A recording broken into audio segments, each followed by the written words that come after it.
You have returned again. I am glad. The fire has missed you, and the story has been waiting, turning slowly in the dark like a river that knows exactly where it needs to go. Sit down. Wrap yourself in warmth. Let the world outside grow distant, the way mountains grow distant when the fog rolls in. Tonight we do not need the world. We need only the fire, and the voice, and the old story that wants to be told. Where were we? Ah, yes. We were in a good place, or at least a place that felt good for a moment. Temüjin had rescued his wife bought from the Merkits.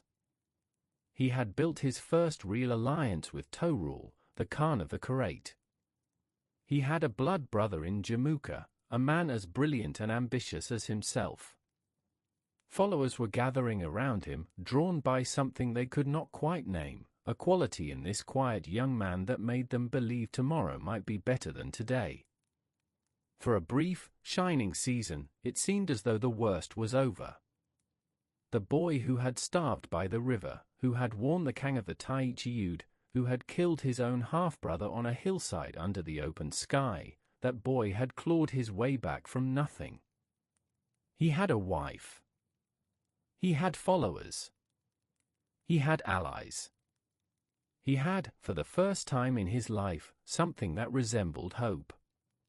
But the steppe does not allow hope to sit undisturbed for long. The steppe is a teacher, and its lessons are hard, and the hardest lesson of all is this: the people closest to you are the ones most capable of destroying you. Tonight I will tell you about the breaking of a bond. About two men who loved each other, who swore oaths to each other, who might have ruled the world together if the world were built differently.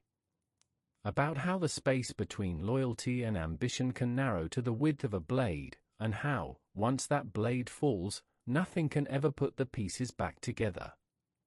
Tonight I will tell you about Temüjin and Jamukha, and the war that broke both their hearts. Let me remind you who Jamukha was, because to understand what happens next, you must understand him as more than just an enemy. He was not a villain. The steppe does not produce villains. It produces survivors, and Jamukha was one of the greatest survivors who ever lived. He was born into the Jadaran clan, a respected but not dominant group among the Mongol tribes. Like Temüjin, he had grown up in the harsh world of the steppe, learning to ride and shoot and read the sky for weather and the faces of men for deceit. Like Temüjin, he was intelligent beyond the ordinary, with a mind that could see 3 moves ahead in the great game of steppe politics.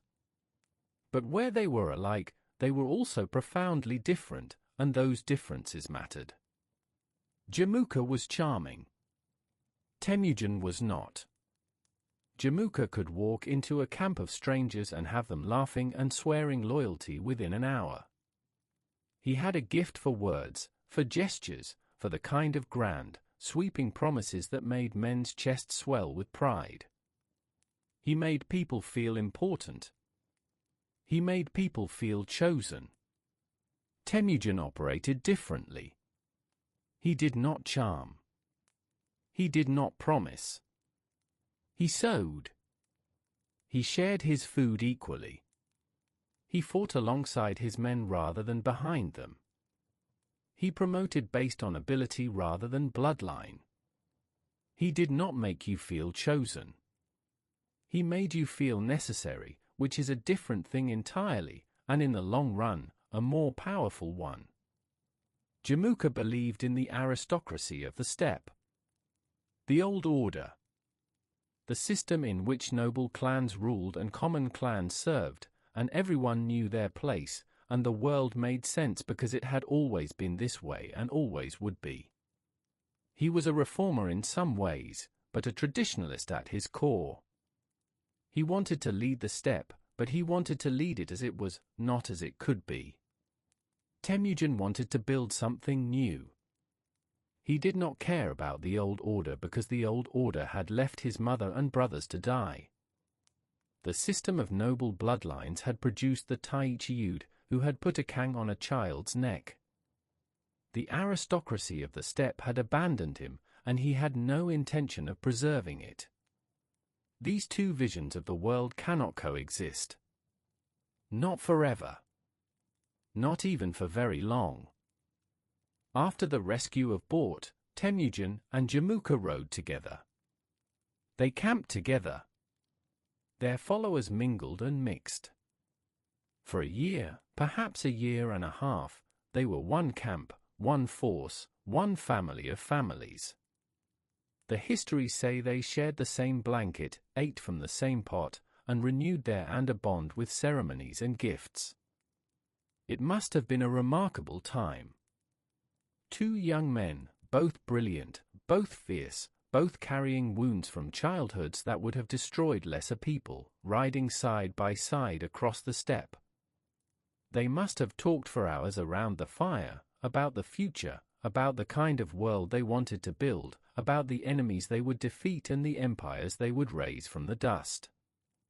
But even in those early, warm days, there were signs of the fracture to come. The first sign was small. So small that if you were not watching carefully, you would miss it entirely. It concerned the question of where to camp. On the steppe, the choice of campsite was not trivial. It determined access to pasture, to water, to game. It determined vulnerability to attack. It determined status, because the leader of a group chose the campsite, and the choice itself was an assertion of authority. Jamukha suggested they camp near the mountains. Temujin's people preferred the river valleys. This sounds like nothing, like a disagreement about geography, about practical concerns of grass and water. But it was not about grass and water. It was about who decides. As long as they rode together, one of them had to lead. One of them had to choose the campsite, settle disputes, distribute pasture, make the decisions that affected everyone. And both of them knew, with the bone-deep certainty of men born to command, that they could not follow. Not forever. Not genuinely. They could pretend for a while. They could share the blanket and the pot and the oath. But in the end, there can be only one voice that speaks last, and both of them needed that voice to be their own. The separation, when it came, was quiet. Almost gentle. Like two rivers that have flowed together for a time, sharing the same channel, before the land shifts beneath them and they split apart and go their separate ways. One evening, the histories tell us, Jamukha said something to Temüjin. The exact words vary depending on the source. The secret history of the Mongols, which is the oldest and most detailed account, records it as a cryptic remark about herding, about whether to camp near the mountains where the horse herders could graze, or near the stream where the shepherds could water their flocks. Temüjin did not understand the remark. Or perhaps he did understand it and did not want to acknowledge what it meant. He went to Holan, his mother, and asked her what Jamukha's words signified. Holan, who understood the steppe and its people better than anyone alive, told him plainly. She said Jamukha is tired of us. He wants to go his own way. He is telling you, in the sideways language of men who do not want to be the first to speak the truth, that this partnership is over. And then she said something else. Something that mattered more. She said, let him go. And when he goes, some of his people will stay with you. Take them. Welcome them. And do not look back. She was right. When Temüjin and Jamukha separated, in the deep of the night, quietly, without confrontation, without farewell, the camp divided. Some followed Jamukha. But many, more than Jamukha expected, chose Temüjin. Why? Because of what Temüjin offered. He offered equality. He offered a world where a man's worth was measured by what he did, not by who his father had been. he offered a place at the fire where the portions were shared and the decisions were fair, and the leader slept on the same ground as the lowest warrior. Jamukha offered tradition, hierarchy, the comfort of knowing your place. Some people want comfort. But the people who came to Temüjin wanted something else. They wanted the chance to become more than what they were born to be. And that desire, that restless, dangerous, beautiful hunger for a world built on merit, was the seed from which the Mongol Empire would grow. Among those who chose Temüjin in the split were members of some of the most respected families on the steppe. They did not come because Temüjin was stronger, he was not yet. They came because they had watched him. They had seen how he treated his followers. They had noticed that when food was scarce, he ate last. That when a decision needed to be made, he listened before he spoke. That when a follower made a mistake, he corrected it without humiliation. That when a follower showed courage, he rewarded it publicly, lavishly, and without jealousy. These things sound small. They are not small. They are the things that empires are built on. The split with Jamukha was not, at first, a war. It was a parting. Two camps, two leaders, two visions of the future, going their separate ways across the vastness of the steppe. There was enough grass, enough sky, enough space for both of them. For a time. But the steppe abhors a vacuum, and it also abhors equality between rivals. The tribes watching from the edges, the Tartars, the Naimans, the Karate, the Merkits, all of them were taking note. Two young leaders, both claiming the loyalty of the Mongol heartland. Both ambitious. Both growing. Sooner or later, one would have to absorb the other, or destroy him. And there was something else at work. Something personal. Something that lived in the space between Temüjin and Jamukha like a wound that would not close. They had loved each other. That is not too strong a word. They had been blood brothers, and on the steppe that bond was considered sacred, second only to the bond between parent and child.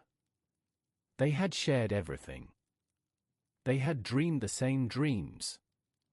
And now they were apart, and the apartness carried with it a particular kind of pain that only comes from the loss of someone who truly understood you.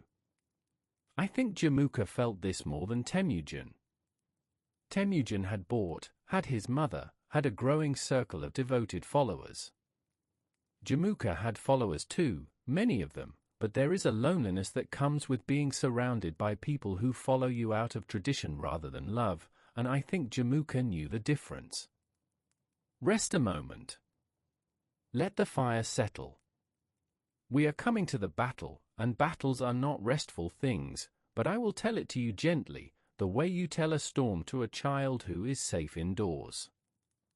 The peace between Temüjin and Jamukha lasted perhaps 2 years. Perhaps 3. The histories are not precise about the timing, because time on the steppe was measured in seasons and migrations, not in calendar pages. The breaking point came, as breaking points so often do, because of something that happened at the edges. Not between the two leaders directly, but between their followers. A man from Jamukha's camp stole horses from a man loyal to Temüjin. Or perhaps it was the other way around.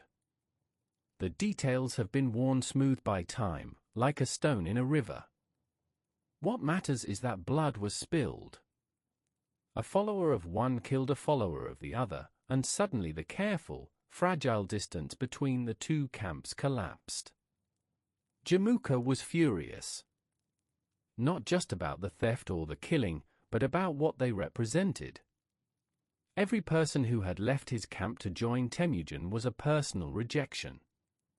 Every family that chose the meritocratic upstart over the noble aristocrat was a wound to Jamukha's pride. And Jamukha, for all his brilliance, was a proud man. perhaps the proudest man on the steppe. He gathered his forces.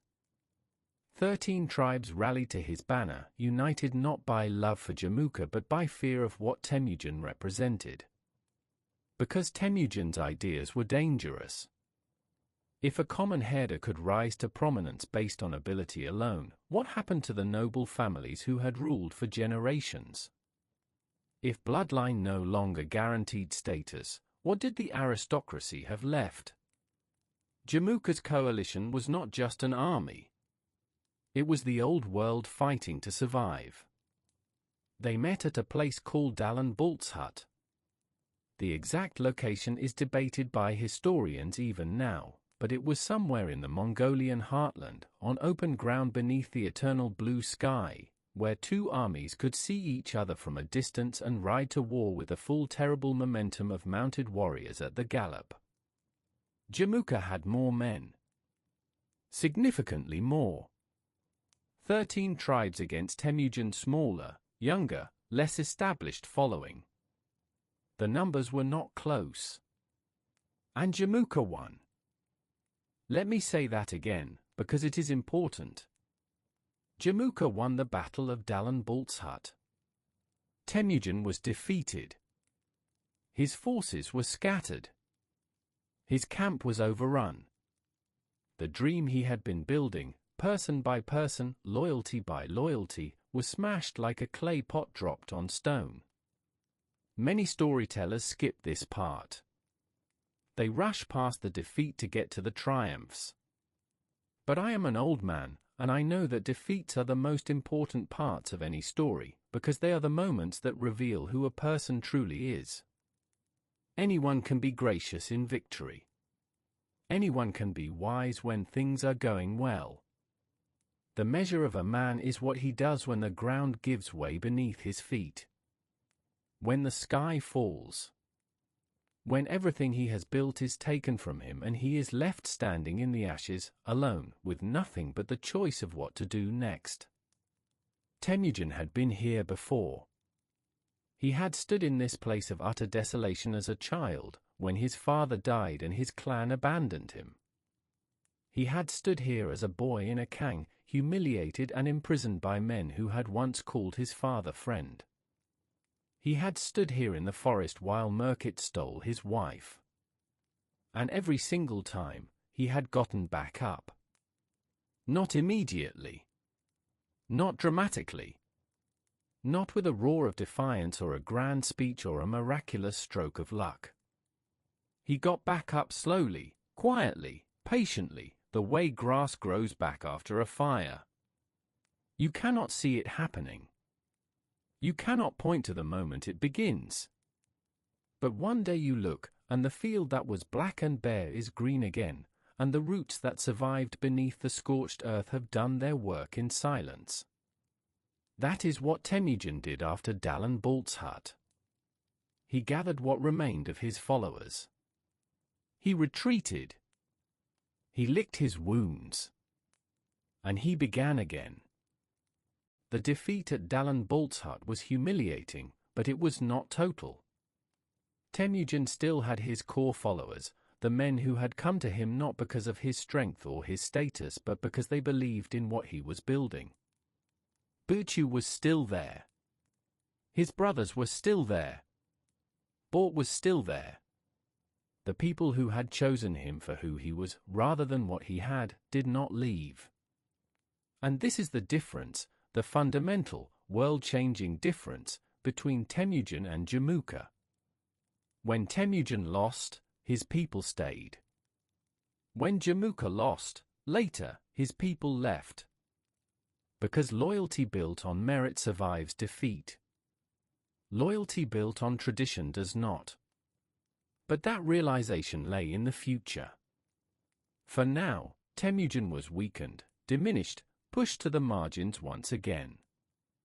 The great steppe, which had seemed for a moment to be opening before him like a road, had narrowed to a path, and the path led through years of slow, painstaking work. He spent those years doing what he did best.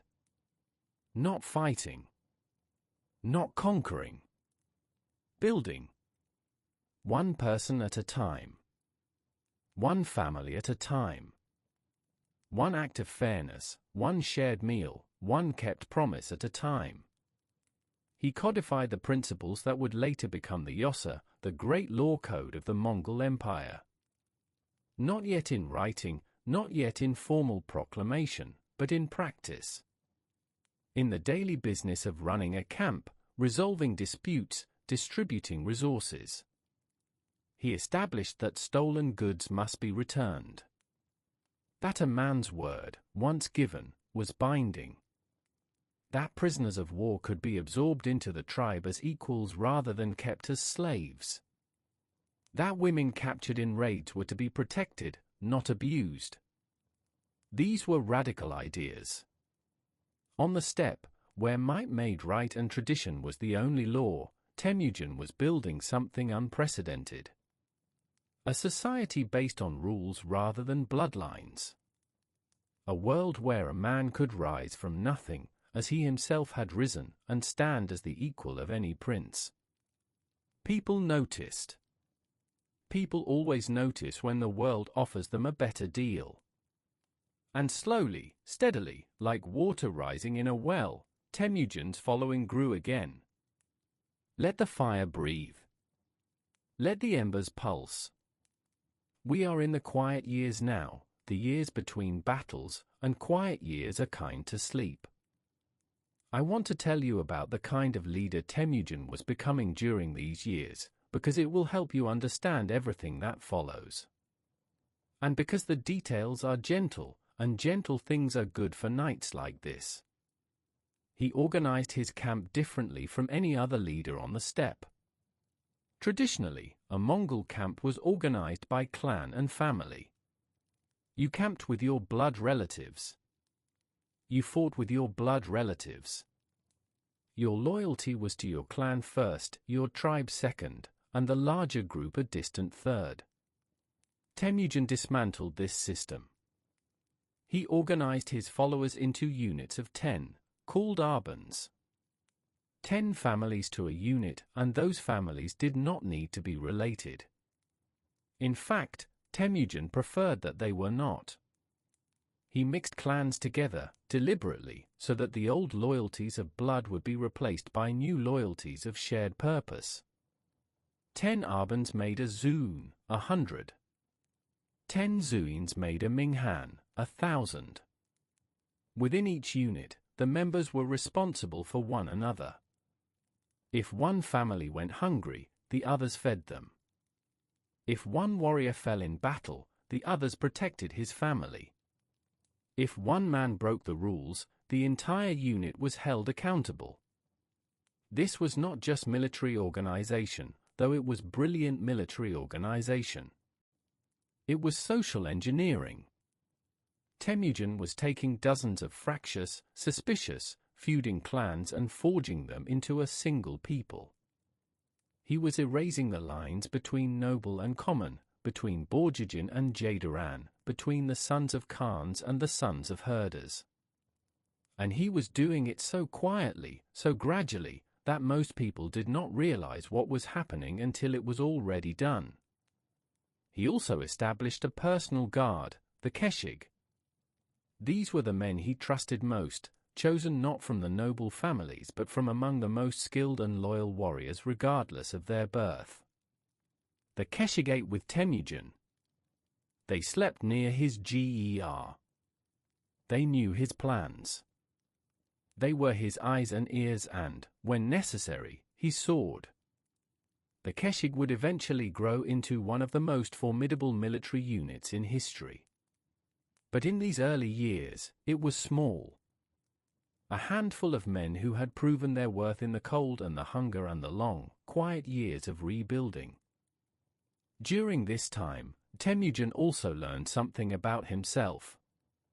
Something that the steppe had been trying to teach him since childhood, but that he had not fully understood until the defeat at Dalan Balzhut.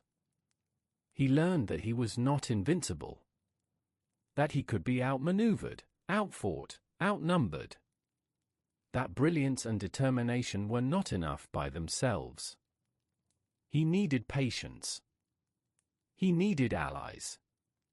He needed to choose his battles with the cold precision of a hunter who waits for the deer to come to him rather than chasing it through the forest.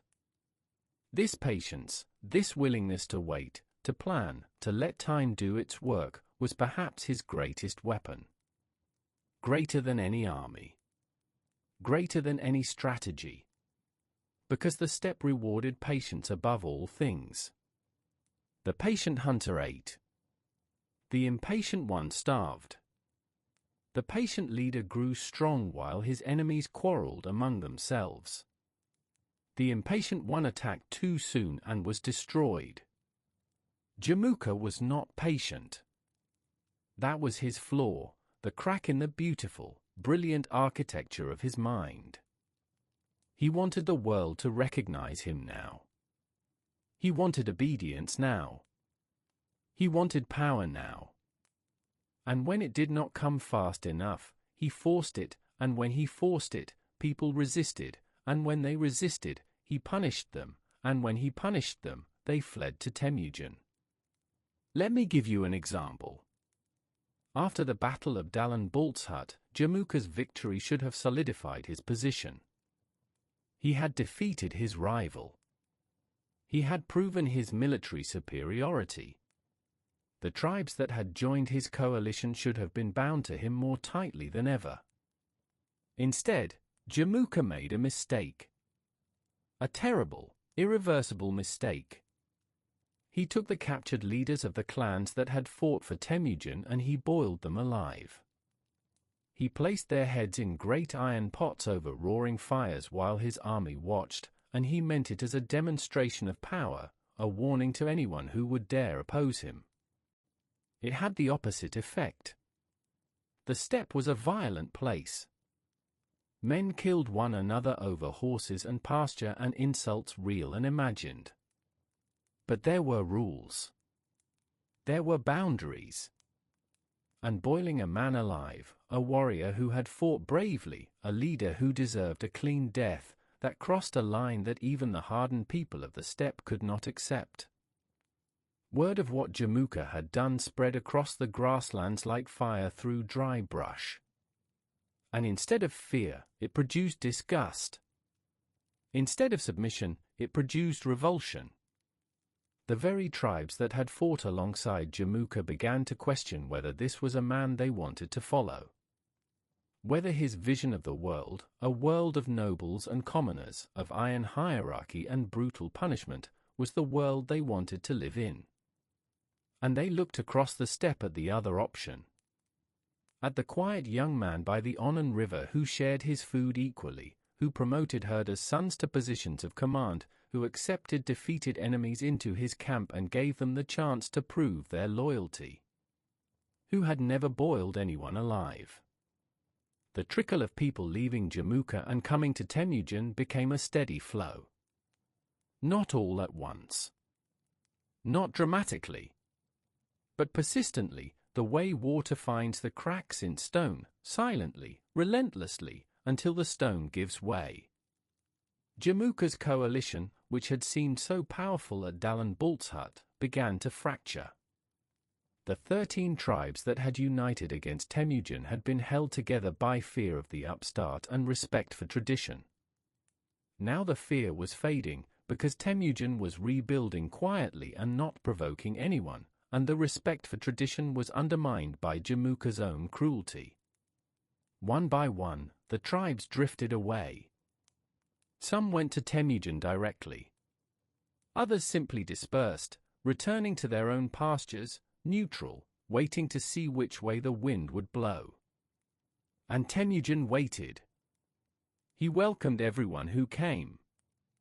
He asked no questions about their past. He offered them a place in his system, his units of 10 and 100,000, and he let them prove themselves. And they did. Because when you give a man a chance to earn his place rather than inherit it, he fights harder to keep it.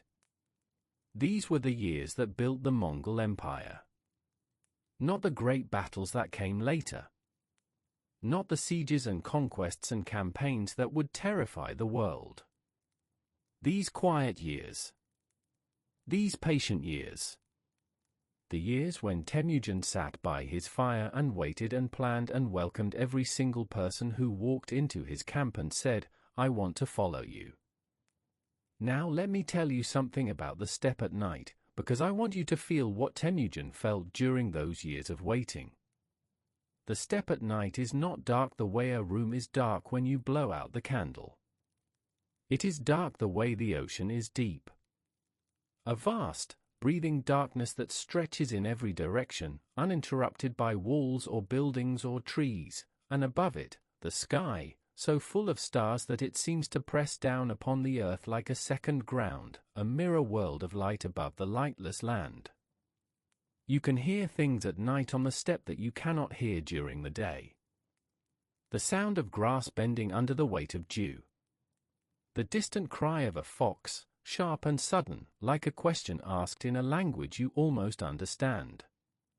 The soft thud of horses shifting their weight from one foot to another in the darkness. The crackle of embers in the fire pit, a sound so old and so deep that it reaches into a part of your mind that existed before language, before thought, before everything but the simple need for warmth and light. Temüjin sat in this darkness many nights during those years. He watched the stars. He listened to the steppe. He thought about Jamukha, out there somewhere under the same sky, and he wondered if Jamukha was thinking about him. I believe he was. I believe that in the great, silent darkness of those steppe nights, both men lay awake and thought about the other. About what they had been. About what they had lost. About what was coming, because both of them knew, with the certainty of men who understand the world they live in, that this could only end one way. One of them would rule. The other would fall. There was no middle ground. The steppe was too small for two visions. Too small for two futures. Too small for two men who had once shared a blanket and a dream and an oath sworn in knucklebones. But that ending was still years away. And tonight, in the darkness, with the fire burning low and the stars watching from their ancient stations, both men slept, or tried to sleep, with the weight of the future pressing down upon them like the sky itself. As Temüjin grew stronger through those patient years, he began to deal with the other enemies that surrounded him. Not Jamukha, not yet. The smaller, more immediate threats. The ones that could be handled without triggering a full-scale war. The Tartars. Remember the Tartars? The people who had poisoned his father, Yesugei, on the road home from delivering young Temüjin to Bort's family. The hatred between the Borjigin and the Tartars was older than memory, and Temüjin had carried his father's murder inside him like a splinter of bone lodged beneath the skin, always there, always aching, never forgotten. He moved against the Tartars methodically. Not in a single, dramatic assault, but in a campaign of steady pressure. He allied with To'rul and the Karait, adding their strength to his own. He studied the Tartar positions, their numbers, their weaknesses. He waited for the right moment, and when it came, he struck. The Tartar campaigns were brutal. War on the steppe was always brutal. There were no castles to besiege, no walls to breach, no cities to negotiate with.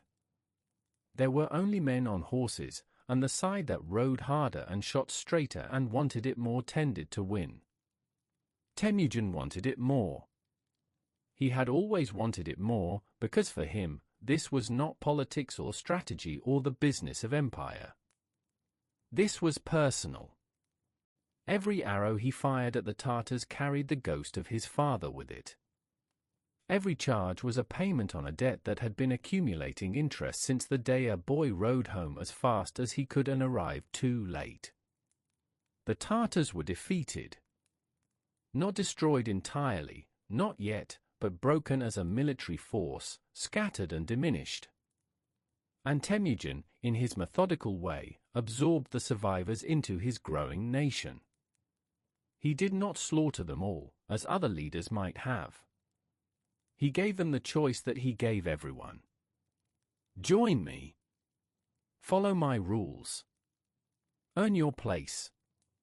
And many of them did, because the alternative was annihilation, and because Temujin's system, for all its strangeness, offered something that the old Tatar hierarchy never had.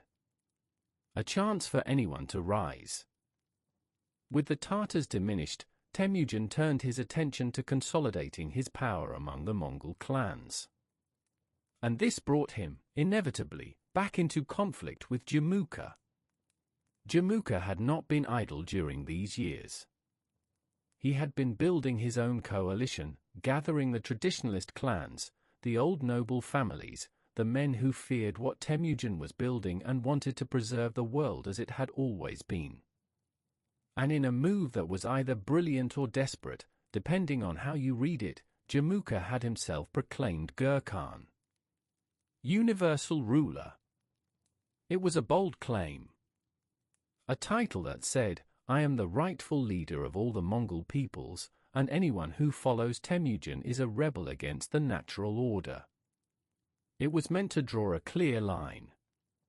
To force the undecided tribes to choose a side.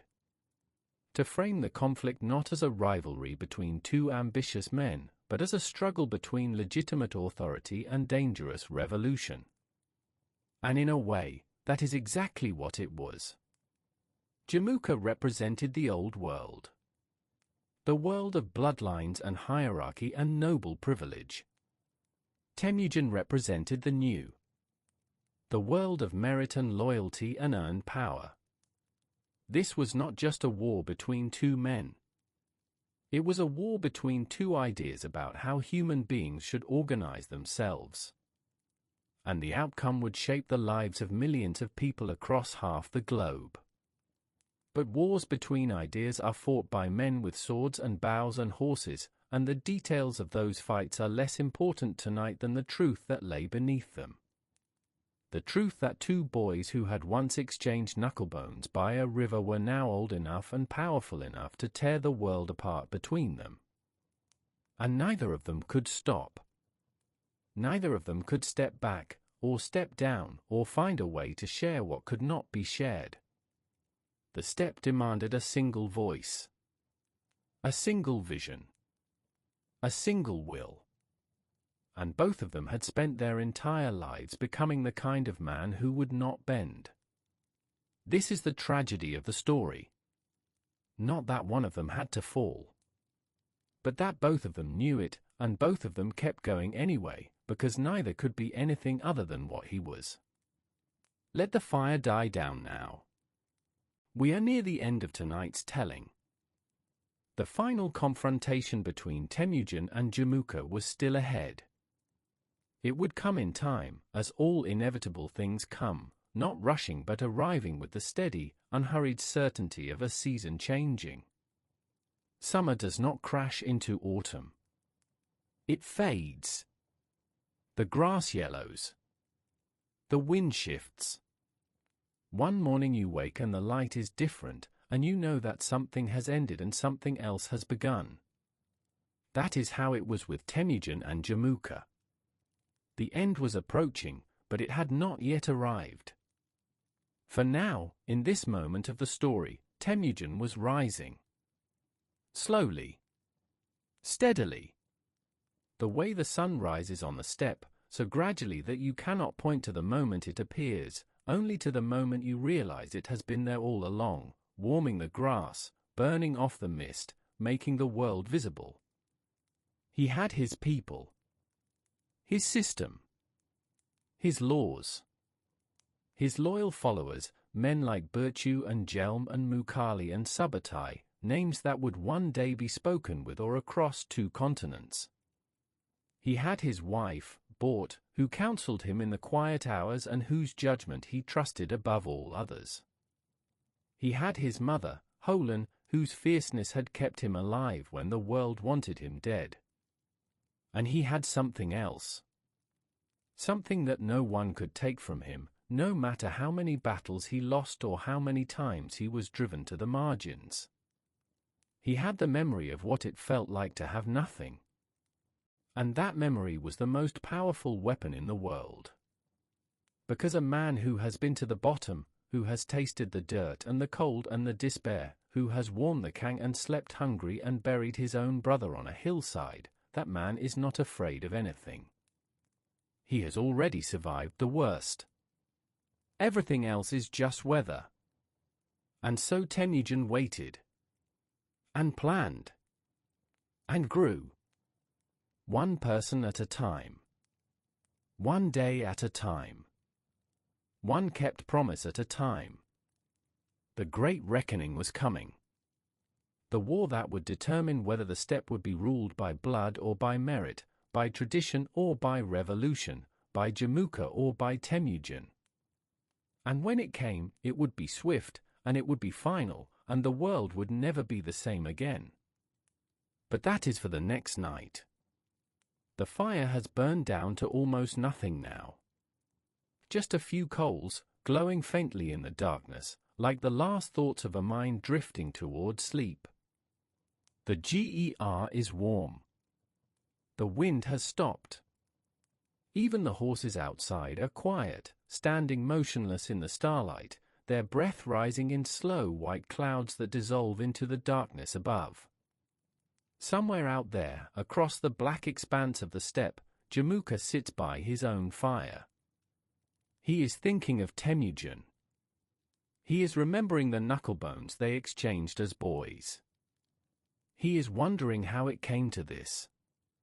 And he is afraid, though he would never admit it, because he can feel the world shifting beneath him, the way you can feel the earth shift before a landslide, a trembling so faint that you are not sure if it is real or if you imagined it. Sleep now. Let the darkness hold you. Let the grass whisper its old lullaby, the one it has been singing since before men walked upon the earth. The steppe is quiet. The fire is low. The sky remembers everything. And all is well. All is well. All is well.